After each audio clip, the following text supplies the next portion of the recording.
Polytechnic কলেজটা যখন তৈরি হবে আমি চাই এখান থেকে সব স্কিল ট্রেনিং ছেলে মেয়েরা, তাতে কি হবে, তারা ভবিষ্যতে চাকরি বাকরি পাবে।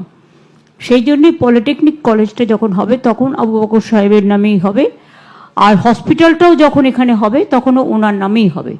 যে 100 বেডের যে হসপিটালটা তৈরি হচ্ছে, যার হ্যাঁ প্রায় অনেকটা কাজ হয়ে গেছে, কিন্তু হ্যাঁ শেষের দিকে, কিন্তু যেহেতু আপনারা জানেন ওবিসি রিজার্ভেশন বিলটা আটকে আছে কোর্টে, এবং আমরা চেষ্টা করছি খুব, এবং আমাদের রিক্রুটমেন্ট এখন অনেক বন্ধ আছে সেই জন্য, এবং আমার প্রায় তৈরি করা লিস্ট থাকা সত্ত্বেও ডাক্তার নার্সদেরও আমরা অ্যাপয়েন্টমেন্ট করতে পারছি না, ফলে এটা আমাদের ফেস করতে হচ্ছে।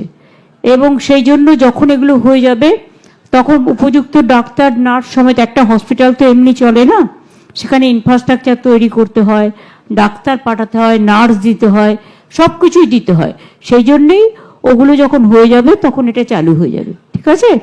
এবং হসপিটাল এবং পলিটেকনিক কলেজ যখন হবে, হসপিটাল তো প্রায় হবার মুখে, সুতরাং ওটাও নামকরণ হবে। আমি ডিএমকে বলে গেলাম মুক্তাকে যে আবু বকর সাহেবের নামেই করে দেওয়ার জন্য।